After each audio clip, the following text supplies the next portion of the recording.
السلام علیکم ورحمۃ اللہ وبرکاتہ۔ الحمد للہ الذی نحمده ونستعینه ونستغفره ونؤمن به ونتوکل علیہ ونعوذ باللہ من شرور انفسنا ومن سیئات اعمالنا من يهده الله فلا مضل له ومن يضلله فلا هادي له ونشهد أن لا إله إلا الله وحده لا شريك له ونشهد أن سيدنا ونبينا ومولانا محمدا عبده ورسوله الذي أرسل بالحق بشيرا ونذيرا أما بعد فقد قال سبحانه وتعالى في كلامه المجيد فأعوذ بالله من الشيطان الرجيم بسم الله الرحمن الرحيم ولا تحسبن الذين قتلوا في سبيل الله أمواتا بل أحياء عند ربهم يرزقون فرحين بما آتاهم الله من فضله ويستبشرون بالذين لم يلحقوا بهم ألا خوف عليهم ولا هم يحزنون يستبشرون بنعمة من الله وفضل وأن الله لا يضيع أجر المؤمنين صدق الله مولانا العظيم وصدق رسوله النبي الكريم الأمين ونحن على ذلك لمن الشاهدين والشاكرين والذاكرين والحمد لله رب العالمين وقال سبحانه وتعالى في شأن حبيبه إجلالا وإكراما إن الله وملائكته يصلون على النبي يا أيها الذين آمنوا صلوا عليه وسلموا تسليما اللهم صل وسلم وبارك على سيدنا ومولانا محمد وعلى آله وأصحابه وأتباعه إلى يوم الدين اللهم صل على سيدنا مولانا محمد وعلى آله وأصحابه وأزواجه وذرياته وأهل بيته سلم تسليما كثيرا كثيرا اللهم صل على سيدنا مولانا محمد النبي الأمي وعلى آل سيدنا مولانا محمد النبي الأمي الذي قرنت البركة بذاته ومحياه وتعطرت العوالم بطيب ذكره ورياه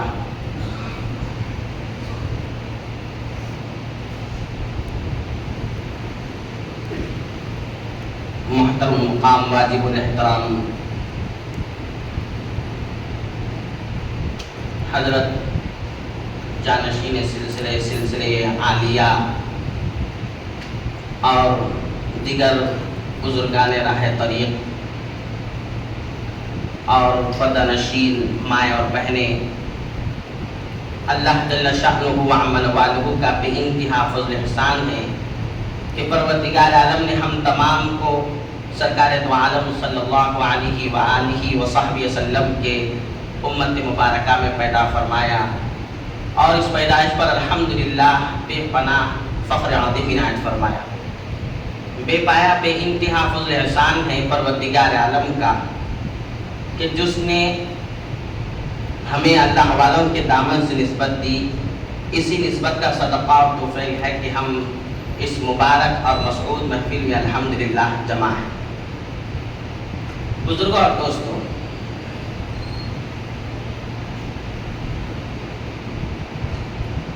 ابھی ہمارے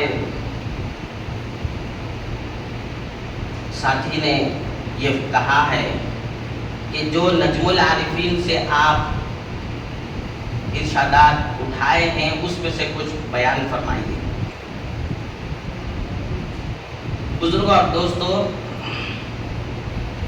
حضرت قبلہ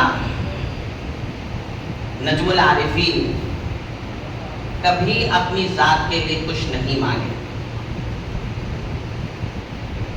وَإِذَا سَأَلْتَ فَاسْأَلِ اللَّهَ، اللہ کے رسول صلی اللہ علیہ وسلم نے ارشاد فرمایا حضرت عبداللہ بن مسعود رضی اللہ تعالیٰ عنہ سے کہ اے میرے بیٹے، جب تمہیں کچھ حاجت ہو اپنے پروردگار سے پوچھو، کبھی کسی سے کچھ مت پوچھو۔ اللہ کے رسول صلی اللہ علیہ وسلم کی یہ حدیث طویل ہے لیکن اس کی طرف جانا نہیں ہے۔ حضرت قبلہ ہمیشہ یہ فرماتے تھے کہ میں نے آج تک کسی سے کچھ نہیں پوچھا اپنی ذات کے لیے، جب کبھی پوچھا ہوں اللہ اور اس کے رسول کے لیے۔ اور آپ کی زندگی جب سے ہم نے آنکھ کھولا، اللہ اور اس کے رسول کے لیے ہر لمحہ آپ کا تھا. جیسا کہ اکابرین میں بیٹھے ہوئے ہیں فیضیاب لینے والے، ان تمام لوگ جانتے ہیں، وہ تمام حضرات جانتے ہیں، میرے سے بھی بخوبی اچھی طرح جانتے ہیں کہ آپ کبھی اللہ اور اس کے رسول کے علاوہ اپنے کسی فعل کو کسی اور کے لیے نہیں کیا ہے. یہاں تک کہ آپ ارشاد فرماتے ہیں کہ میاں جب سے میں نوکری چھوڑا ہوں کپڑا نہیں خریدا، جب سے میں نوکری چھوڑا ہوں کپڑا نہیں خریدا، لیکن اس کے باوجود میری الماری میں ہمیشہ 40 سے زائد جوڑے رہتے ہیں.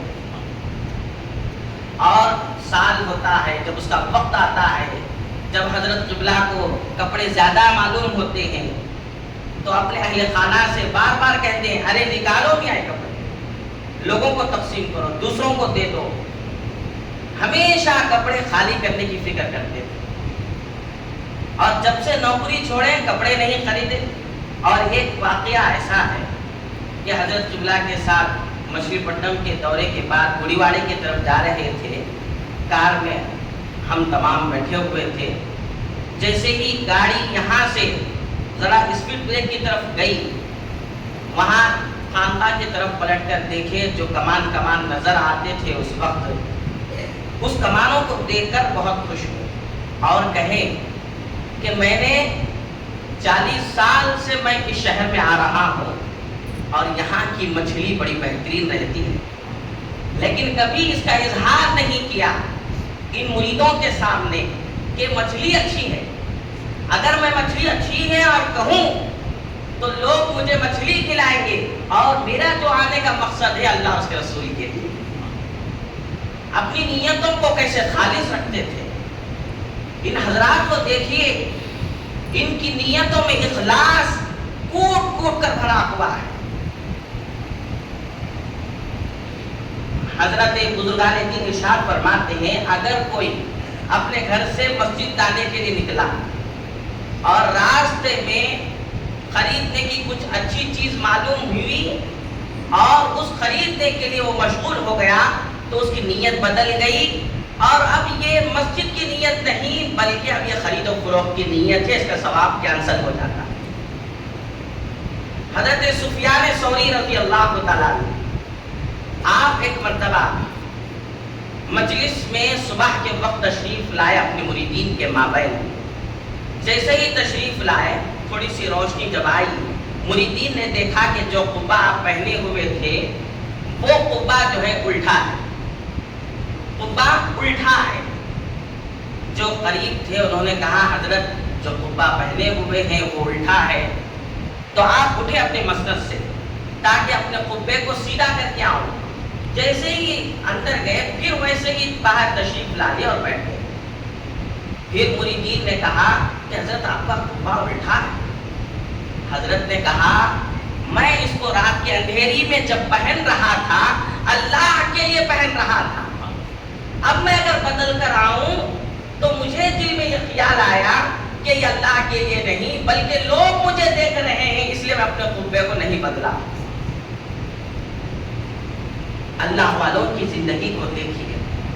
اللہ تبارک و تعالیٰ نے آپ کے اللہ والوں کی شان میں جو آیات نازل فرمائی ہے بہت مخصوص آیتیں، اس میں سے خاص آیت یہ ہے ان کی حیات بعد الموت کی طرف اشارہ کر رہی ہے کہ اللہ تبارک و تعالیٰ کی ان آیتوں میں آپ غور کیجئے. اللہ نے نعمت کا ذکر فرمایا ہے، فضل کا ذکر فرمایا ہے، اجر کا ذکر فرمایا ہے، لیکن یہ نہیں کہا کہ یہ نعمت کیا ہے، یہ اجر کیا ہے، اور یہ جس کو اللہ نے راز میں چھپا کے رکھا، اور یہ راز کی نعمت جو اللہ اپنے بندوں کو دے رہا ہے، اپنے خاص اولیاء کو دے رہا ہے، وہ عام لوگوں میں ظاہر کرنا بھی اس کو پسند نہیں. وَلَا تَحْسَبَنَّ الَّذِينَ قُتِلُوا فِي سَبِيلِ اللَّهِ أَمْوَاتًا. ہرگز یہ گمان نہ کرے. گمان کون کرتا ہے؟ گمان کرنے والا گمان کر رہا ہے کہ یہ جو مر چکے ہیں وہ مردہ ہیں. تو کہہ رہا ہے قرآن، اللہ رب العزت فرما رہا ہے کہ تم ہرگز یہ گمان مت کرو کہ جو لوگ اللہ کی راہ میں مر گئے ہیں وہ مردہ ہیں. قتلوا فی سبیل اللہ امواتا، اللہ کی راہ میں مرے. آپ دیکھیے نجم العارفین کا زندگی کا ہر لمحہ اللہ کے لیے تھا، اور آپ کی آخری سانسیں بھی اللہ کے لیے تھی. اور اللہ کی راہ میں جب آپ انتقال ہوئے، اللہ کہہ رہا ہے ان کو مردہ مت کرو، مت سمجھو، مت گمان کرنے کا حکم بھی نہیں ہے. وجہ کیا ہے؟ اللہ آگے ارشاد فرماتا ہے قتلوا فی سبیل اللہ امواتا بل احیاء، بلکہ وہ زندہ ہیں عند ربہم، اپنے رب کے پاس. یرزقون، وہ پا رہے ہیں. کیا پا رہے ہیں؟ اللہ اس کا ذکر نہیں کر پائے. وہ پا رہے ہیں مطلب جو وہ چاہتے تھے وہ چیز ان کو مل رہی ہے. ہمیشہ آپ کے ذہن و فکر میں کلمہ طیبہ کے علاوہ کچھ اور چیز نہیں تھی. آپ کے مشغلے میں، آپ کے حال میں، آپ کے افعال میں، آپ کے کردار و اخلاق میں آپ ہمیشہ کلمہ طیبہ کا حال پیدا کرنا چاہتے تھے. اور اسی لیے اللہ کہہ رہا ہے اللہ نے ان کو ایسی چیز دے رہا ہے جو وہ چاہتے ہیں. یرزقون فرحین بما آتاہم اللہ، اللہ جو دے رہا ہے ان کو اس سے وہ خوش ہے. دنیا میں جب تک تھے کسی چیز سے خوش نہیں ہوئے. زندگی کی عیش و عشرت کی کوئی چیز ان کو مرغوب نہ کر سکی، اور کوئی چیز ان کے ذہن و فکر کو پھسلا نہ سکی. اللہ تبارک و تعالیٰ ارشاد فرماتا ہے فریحین، وہ بہت خوش ہیں. کون؟ جو اللہ کی راہ میں مارے گئے. بما آتاہم اللہ، جو اللہ دے رہا ہے اس سے وہ خوش ہے. بما آتاہم اللہ من فضلہ، اپنے فضل سے دے رہا ہے. کیا دے رہا ہے؟ ماں، جو دے رہا ہے. اظہار نہیں فرمایا کہ میں یہ دے رہا ہوں. بما آتاہم اللہ، میں وہ دے رہا ہوں اپنے اولیاء کو، تم اس کے سننے کے لائق نہیں. ایسا قرآن ہے. دیکھیے بما آتاہم اللہ من فضلہ وَيَسْتَبْشِرُونَ بِالَّذِينَ لَمْ يَلْحَقُوا بِهِمْ مِنْ خَلْفِهِمْ أَلَّا خَوْفٌ عَلَيْهِمْ وَلَا هُمْ يَحْزَنُونَ. اور وہ خوش و خرم ہیں، اور وہ خوش و خرم ہیں. يَسْتَبْشِرُونَ بِالَّذِينَ، اور بشارت دیتے ہیں بِالَّذِينَ لَمْ يَلْحَقُوا بِهِمْ، جو زندہ ہیں، دنیا میں اپنی حیات کے ساتھ موجود ہیں، ان کو وہ لوگ خوشخبری دے رہے ہیں اور کہہ رہے ہیں. کیا کہہ رہے ہیں؟ اللہ خوف علیہم ولا ہم یحزنون، اے وہ آنے والوں جو ہم سے آگے ملنے والے ہیں، گھبرانے کی ضرورت نہیں ہے. بہت اچھا، گھبرانے کی ضرورت نہیں ہے. یعنی مطلب ان کی مرکز سے ہمیشہ یہی ندا آ رہی ہے لا خوف علیہم ولا ہم یحزنون. تمہیں کوئی خوف نہیں ہے اور تمہیں کوئی غم کرنے کی ضرورت نہیں. جو ہم دنیا میں جس پر محنت کرتے تھے اس کا صلہ یہاں مل رہا. یستبشرون بنعمت من اللہ وفضل، اللہ کہہ رہا ہے وہ خوش و خرم ہے دو چیزوں پر، اللہ کی نعمت اور فضل. اللہ کی نعمت کیا ہے؟ اللہ کی نعمت صرف 4 لوگوں کو ملنے والی ہے. من النبیین والصدیقین والشہداء والصالحین وحسن اولئک رفیقا. یہ بہت اچھے ساتھی ہیں. مطلب جو اللہ والے انتقال کر گئے ہیں وہ نبیوں کے ساتھ ہیں، وہ صدیقین کے ساتھ ہیں، وہ شہداء کے ساتھ ہیں، اور جن کے ساتھ یعنی اپنے شیوخ کے ساتھ رہنے کی وہ مراقبہ کرتے تھے، تمنا کرتے تھے، وہ ان حضرات کے ساتھ ہیں. بنعمت من اللہ وفضل، اور اللہ کے فضل.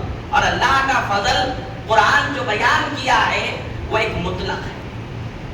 آپ صحابہ کے شان میں جو آیتیں قرآن میں ہیں وہ اٹھا کر دیکھیے. وَيَبْتَغُونَ مِن فَضْلِ اللَّهِ، وہ اللہ کے فضل کو تلاش کرنے والے.